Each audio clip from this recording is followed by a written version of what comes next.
Are you tired of feeling like your stomach has its own agenda?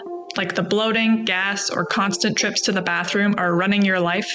Welcome to the Beyond Bloated podcast, the podcast where we tackle those frustrating gut issues head on, without strict diets or giving up your favorite foods. I'm Carly, a certified gut health coach who's been there, struggling with bloating that made me look 6 months pregnant, gut pain that kept me from enjoying meals, and fatigue so draining it felt impossible to get through the day.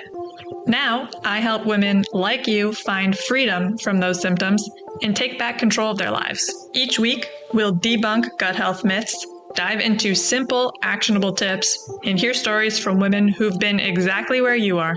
It's time to feel confident, energized, and bloat-free. Let's get started. Hello, everyone. Welcome back to the Beyond Bloated podcast, or welcome for the very first time. I'm recording this episode in December, and if you are a Spotify premium member, you probably got your Spotify Wrapped. If you don't know what the hell I'm talking about, what it is it basically is a summary of your listening through music and podcasts and audiobooks for the year of 2025. So Spotify gives you like a little walk down memory lane, compiles your stats. So it tells you your top artists, your top songs, podcasts.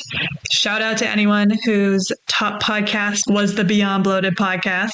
I'm embarrassed and also not embarrassed to admit that my top podcast was my own podcast.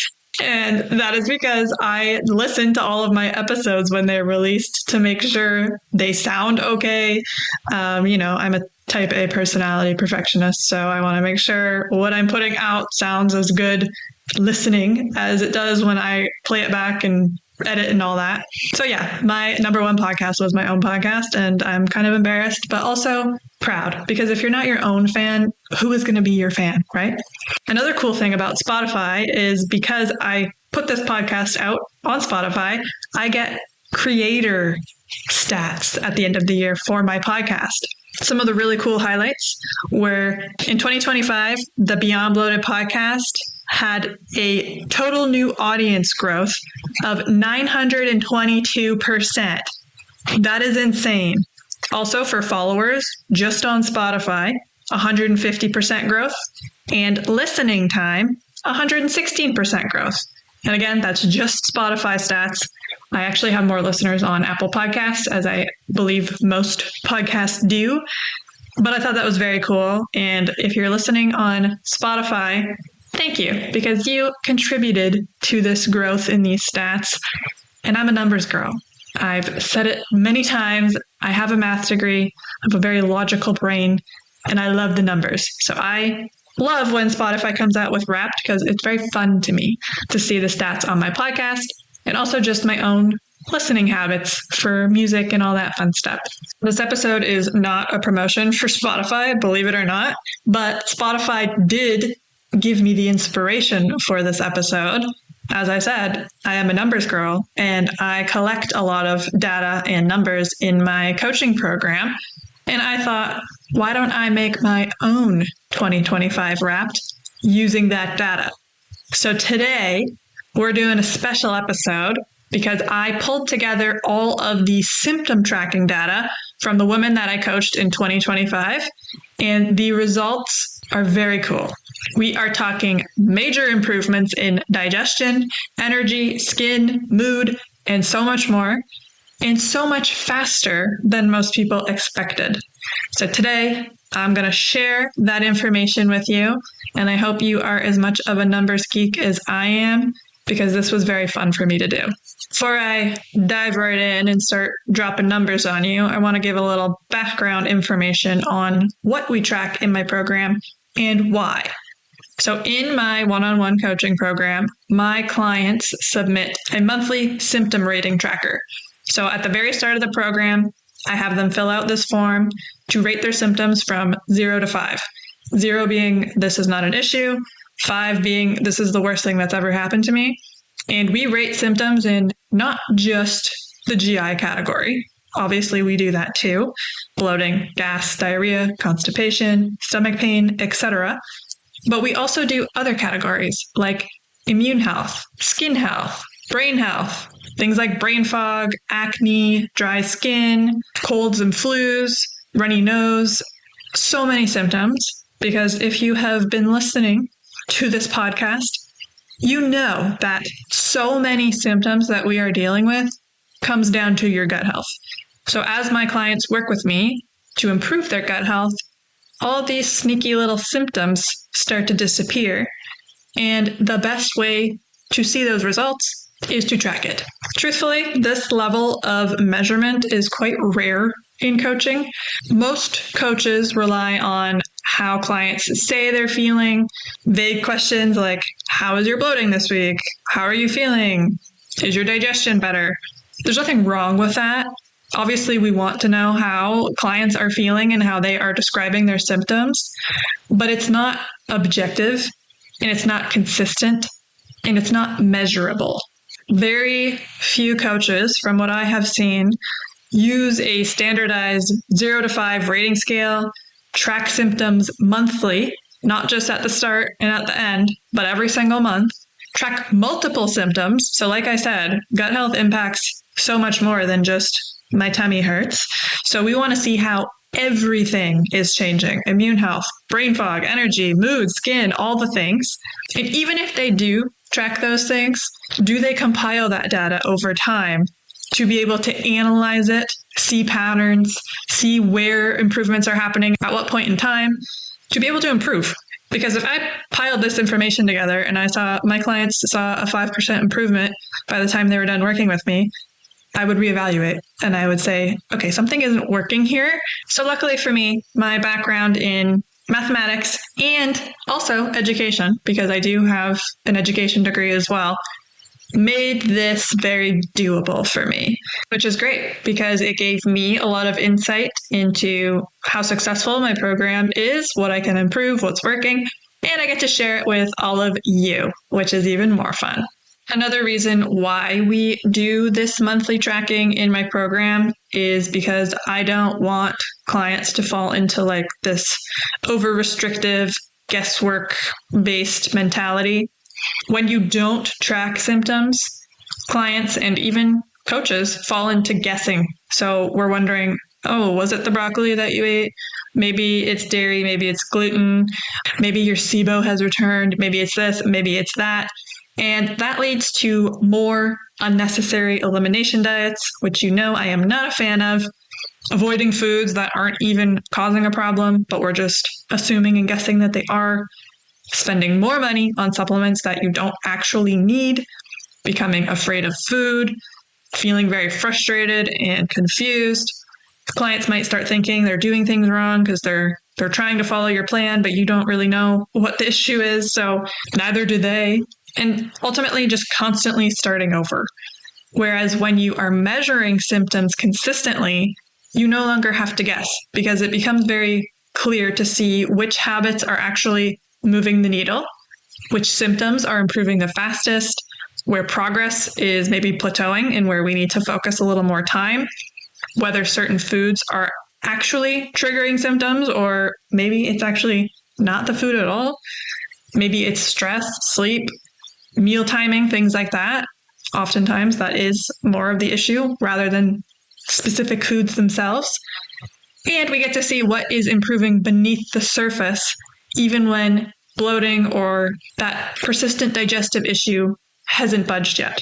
I find when we have that nagging symptom, the one that we personally want gone the most, maybe it's bloating. Sometimes it becomes difficult to see all the other improvements because you are hyper-focused on the bloating. And maybe your skin has improved and your energy is better and you are able to eat more foods. You aren't getting sick as frequently, but you're still bloated. It feels like a failure. So when we track these things and I show you, look at how you are rating your symptoms in all categories today versus day one, it becomes very motivating and it also helps you realize, oh, this is working. The bloating will come. Maybe it's not the first thing to go, but obviously I'm seeing improvements, so something we're doing is working. So again, it helps keep motivation high, keeps you on track, and it helps you celebrate because any improvement is a win, and I want you to see that so we can celebrate it together. Pretty well all of my clients come to me after they have tried a lot of different things. I am not their first attempt at trying to feel better, whether it's digestively or with energy or whatever they have going on.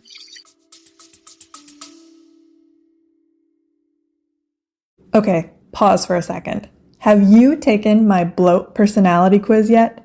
It's totally free and honestly, freakishly accurate. This quick 2-minute quiz will help you figure out exactly which habits and patterns are behind your bloating, the ones no one ever talks about, and it gives you personalized, simple steps you can start using today to feel less bloated and more comfortable in your jeans.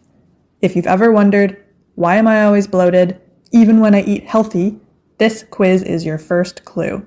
Head to beyondbloated.com/bloat-personality-quiz, or the link is in the show notes. Take the quiz and then send me your result. I love seeing which bloat personality everyone gets.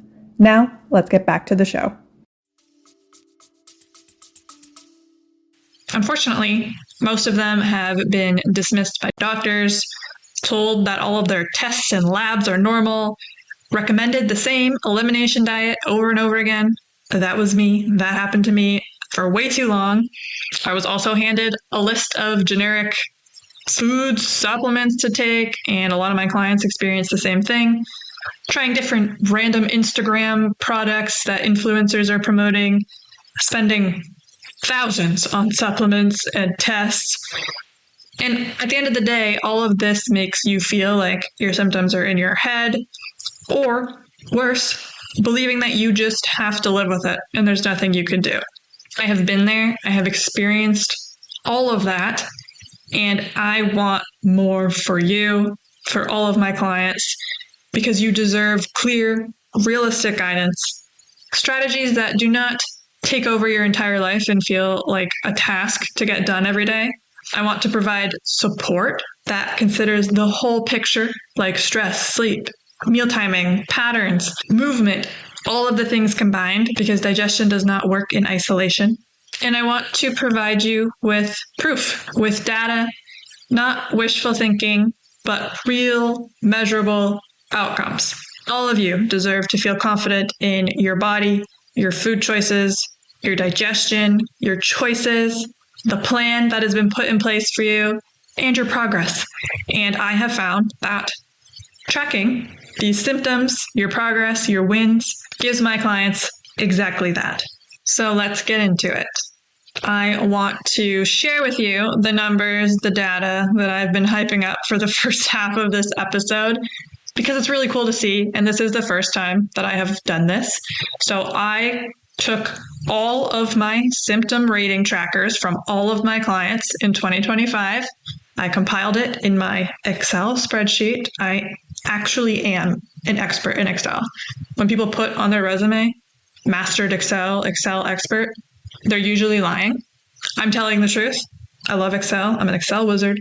So I did all this myself in Excel, and I am going to provide you with the average. So I took the symptom rating trackers from day 1, 4 to 6 week mark, 3 month mark, and 6 month mark from all of my clients, and I averaged their results to see the average improvement in different symptoms.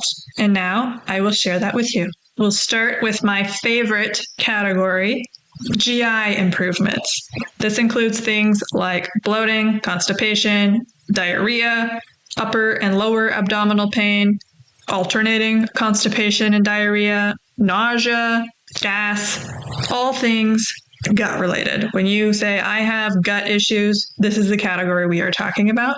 So after just 4 to 6 weeks of working with me, my clients experience an average of 38% less bloating, which is actually incredible because, as I mentioned earlier, most of my clients have tried many things before this. They have seen doctors and specialists, done diets, tests, supplements, and they are still having a lot of GI upset, including bloating. So in just 1 month, they have noticed 38% decrease in their bloating. That makes me excited. Once we hit the 3-month mark, my clients see an average of 54% improvement overall in the GI category. So that includes bloating, but also all those other symptoms I mentioned. And then by month 6, they have seen a 65% improvement in the GI category. So their symptoms have reduced by 65% in 6 months after trying everything without feeling any better.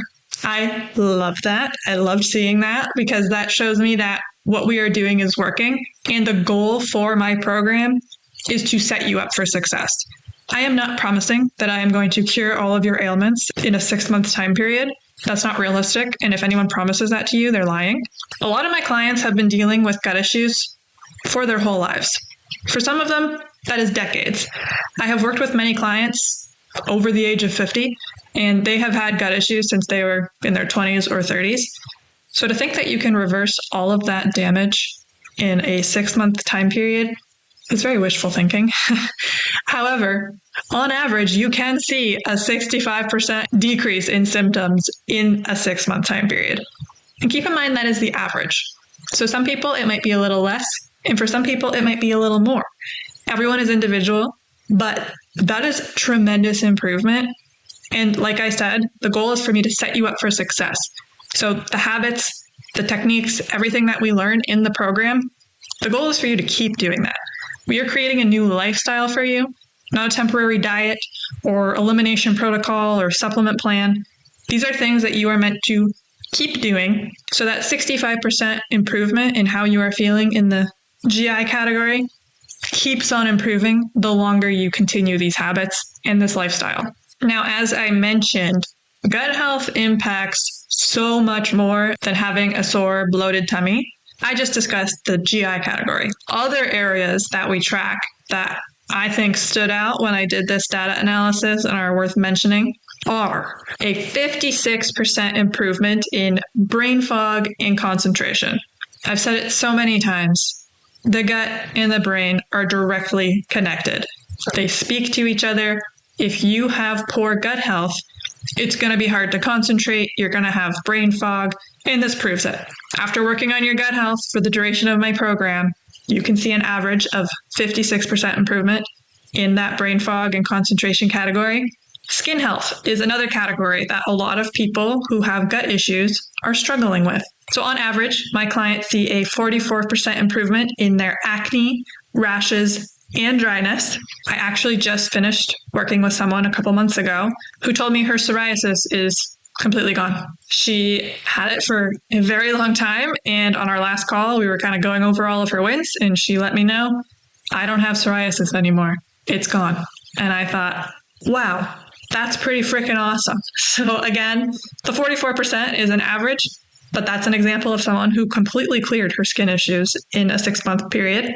And when you don't feel well, your mood is probably off. You maybe feel anxiety, irritability, mood swings, things like that. So overall, my clients see an average of a 40 to 45% improvement in anxiety, irritability, and mood swings. And finally, we have the gut immune connection. About 70% of your immune system resides in your gut. If you have poor gut health, you are going to have poor immune health. But after working with me, my clients see an average of an 84% reduction in colds, flus, and chronic infections. This one really hits home for myself because I used to get UTIs and throat infections multiple times a year.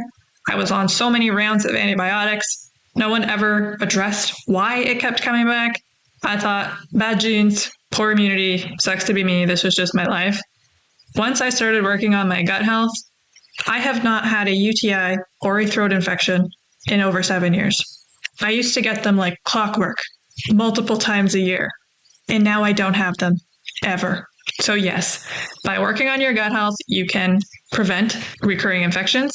I also used to get sick all the time, like colds, flus, things like that. I was constantly sick, and now I get sick so infrequently, and it's usually because I went to Europe and didn't sleep, and there was a lot of sick people around me. So those are some of the super cool highlights from the month-to-month numbers that were collected across every single client that I worked with in 2025. And one of the craziest things that I realized as I was analyzing this data was that changes started very fast. I'm not saying everyone felt like miraculously better immediately, but most of the women that I worked with saw shifts in the first 2 to 3 weeks. Positive changes. Like I said, 38% reduction in bloating alone in just the first 4 to 6 weeks. And once you start feeling a little better, the motivation kicks up because you realize there's something to this. This is working. I like feeling good. I wonder how much better I can feel. So those small wins at the beginning really add up and they're really important, which is why I track this data. I share it with my clients as we're going through the program to motivate them, to celebrate all of their success and their hard work. I know it's not easy, changing your habits, your lifestyle, all the things that we work on in the program. So motivation needs to be high and you deserve to be celebrated. So that is exactly what we do and why I track this data in the first place. Now you're probably wondering, well, how the heck do you do that? How do you get those results? What are you working on? I will start by saying all of my clients are unique. They're individual. They all live very different lives. So I do not have a one-size-fits-all protocol that I hand out and everyone has to follow it. And if it doesn't fit for you, too bad, make it work. That's not what we do. We work together to implement habits and structure and routines and meals that work for you. But that said, there are overarching themes that I do work with everyone on because I know how digestion works. And there are certain things that we need to do for digestion to work optimally. For example, the 65% improvement in the GI category that you have by the 6-month mark, there are very certain things that we work on in the program to make that happen. Things like meal timing, making sure you are eating breakfast, lunch, and dinner around the same time every single day. Stress and nervous system support. When you are in a chronic state of fight or flight, digestion shuts down. So we work on mindful eating, how you eat your meals, different stress management techniques to do throughout the day, not to eliminate stress from your life. That's unfortunately impossible, but to deal with it better so that your body isn't in a chronic state of fight or flight and can actually digest that really awesome nutrient-dense meal that you put together. Another huge theme in the program is blood sugar stability, putting together balanced meals, what that looks like.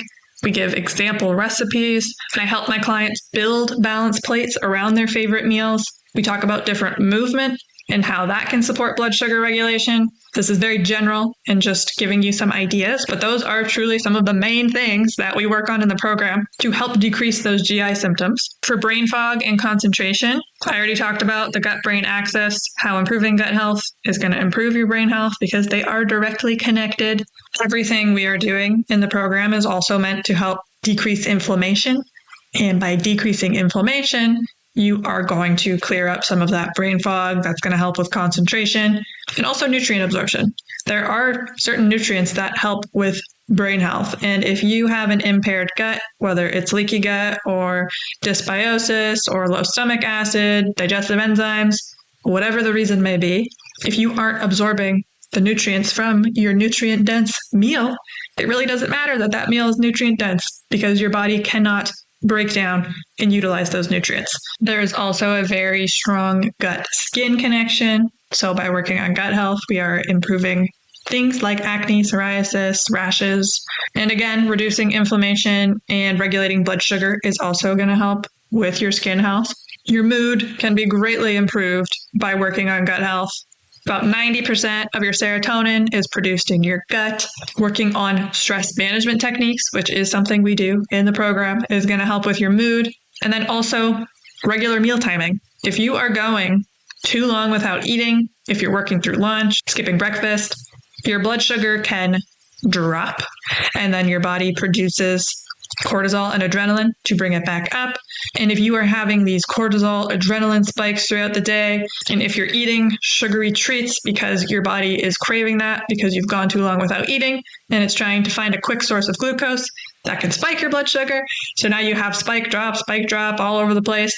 That's going to cause you to be quite moody and irritable. So working on balanced meals and meal timing is going to help with your mood as well. And then finally, immune system is the other stat we talked about today. Overall, we're trying to reduce inflammation in the gut. We are trying to improve digestive resilience, and about 70% of your immune system resides in the gut. So yes, by working on gut health, you are improving your mood, your skin, your immune system, your brain fog, and of course, your digestion. Overall, there were definitely some patterns that I noticed when analyzing this data. So for example, the fastest improvements definitely happened within the first 4 to 6 weeks of the program, but the biggest overall improvements happened by month 3. And that is because month 3 is a very powerful turning point for many of my clients. This is where the short-term improvements turn into a true transformation. And there are actual physiological and behavioral reasons for why this is. By the 3-month mark, your digestion has had time to retrain itself. So by month 3, you have been practicing key habits like meal timing, slowing down, balancing your plate, blood sugar friendly eating, consistent hydration. I could go on, but you have been doing these things for long enough that your migrating motor complex starts firing more consistently. Your bowel movements become more regular, your inflammation decreases, and the gut-brain axis becomes more calm and more responsive. So overall, this is where internal changes finally start showing externally, because things start improving internally before you can see it. But from my data analysis, I can see that by month 3, things really start showing externally, so you can see your hard work paying off, which is obviously really rewarding. Your nervous system patterns also start to shift around the 3-month mark, because a lot of times us women are digesting poorly, not because of food, but because we are in chronic fight or flight state. And it takes time for the body to get used to and to trust your new predictable meal schedule, safety around food, eating slower, and having that steady energy availability, especially if you are someone who skips meals, intermittent fast, things like that. So by like the 8 to 12 week mark, the nervous system stops viewing food as a threat, and digestion will naturally start to improve, which is a massive positive shift. Your blood sugar also starts to become more stable around this time. That is going to definitely show with less bloating, fewer cravings, more consistent energy throughout the day, a more stable mood, and improved hormone signaling. Again, this takes time to regulate, but by the 3-month mark, many of my clients start to show those big improvements because they've been doing these things consistently. Compounding habits also start to kick in. So those small habits that I talked about, like hydration, chewing well, eating earlier in the day instead of not eating until 1 p.m., having a consistent sleep routine, they start to layer on top of each other and they compound. Because I do not start week 1 and say, do all of this shit right now. We add small habits every 2 weeks or so. And by the 3-month mark, you have compounded a lot of really great habits together. So in the beginning, each new habit that you are adding moves the needle a little bit.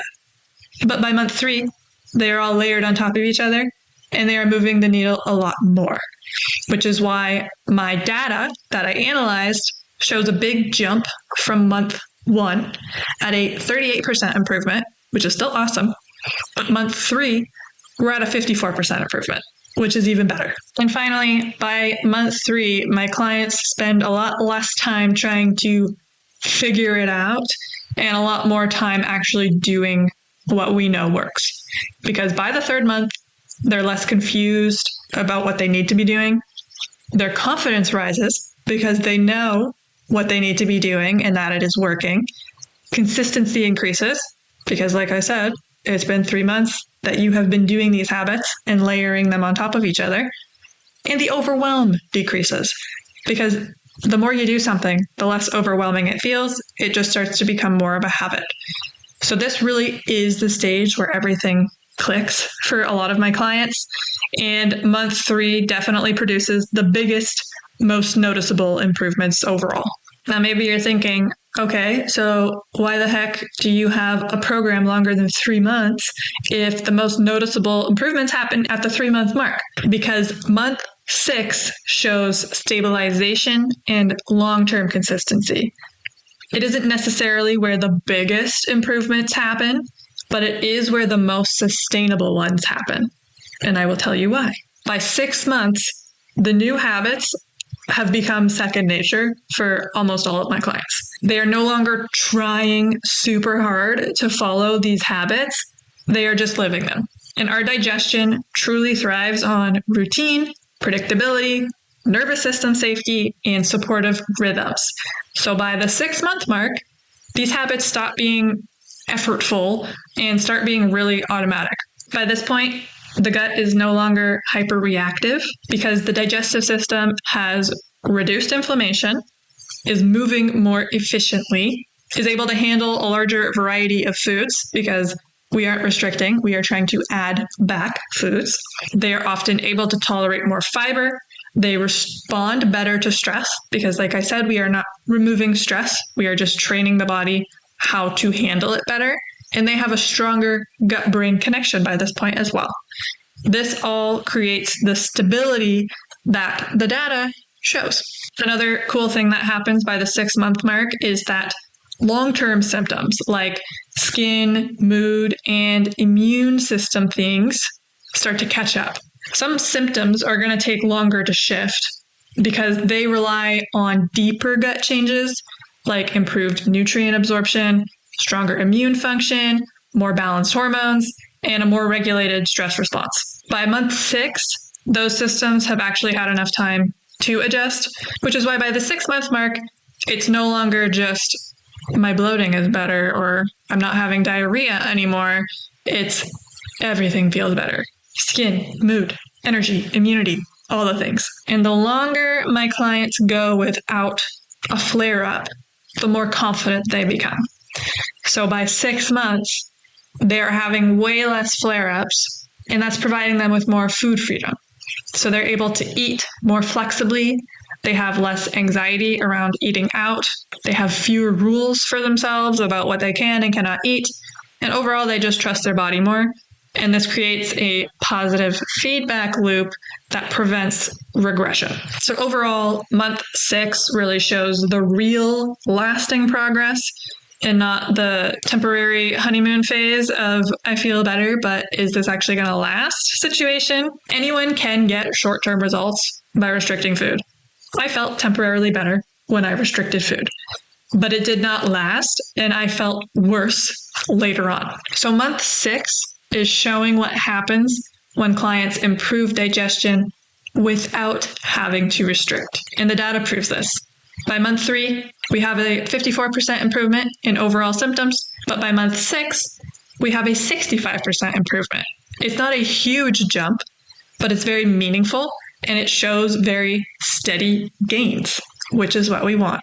If you are someone who has tried cutting a million foods from your diet and you still feel bloated, I hope this episode explains why. If you have been told all of your labs and tests and everything looks normal, this should prove to you that there are solutions. And if your symptoms feel very random and unpredictable, I want you to know that there are patterns. I have seen it time and time again in every single person that I have worked with. So if you are feeling discouraged, this is your sign that your body is absolutely capable of changing. And I have something for you to help you make those changes. I have created a brand new 6-week group coaching program for anyone who wants to get started but isn't fully ready to commit to a full-blown one-on-one 6-month program. The program is called the Bloat-Free Method, and I have designed it around the exact habits and strategies that produced my client results in 2025. It is a shorter, condensed program at 6 weeks, so we're really just hitting the highlights to help you get some of those quick wins, because as I mentioned, my clients did see an average reduction of 38% in their bloating within the first 4 to 6 weeks of my program. The very first round is going to start February 9th, which is a Monday, And I am capping this first round at just 12 spots because I really want to make sure I am in there and able to support everyone fully. If you want one of those 12 spots, I highly encourage you to join the waitlist. My waitlist not only will get the best rate, they will also have early access to join the program. So at 12 spots, that's not very many. I am giving my waitlist the first opportunity to grab one of those spots before I open it up to everybody else. The waitlist is not a commitment to join the program. You literally just put your name and your email in, you join the waitlist. I send you the link to enroll when it opens. If you want to enroll, you get the best rate. You have the most likely chance at a spot. If you do not want to enroll, you do nothing, and that's okay. If this sounds appealing to you, or you are curious to learn more about the program, what it entails before you commit, head to my website, beyondbloated.com. That is where the waitlist is and some more information around the program. The link is also in the show notes if you just want a direct way to get there. I also encourage you to send me any questions via Instagram at beyond.bloated or email me, carlyclose@beyondbloated.com. Thank you so much for tuning in today and hearing all of my nerdy data stats. I hope you enjoyed it as much as I enjoyed calculating everything. I do want to remind you that your symptoms are not just the way it is. Your gut is absolutely capable of changing. You can feel better, and maybe next year I will be calculating my stats with your results included. I will talk to you next week. Did you learn something new and useful today? If the answer is a big, resounding hell yeah, do me a favor. Subscribe to this podcast. Even better, toss a rating in there too. It helps more bloated babes discover this show and lets me keep bringing you this free, gut-loving content every single week. And hey, don't be greedy. Share this episode with your bestie who's always unbuttoning her pants after dinner. She will love you even more for it. Thanks for hanging out with me and showing your gut some love.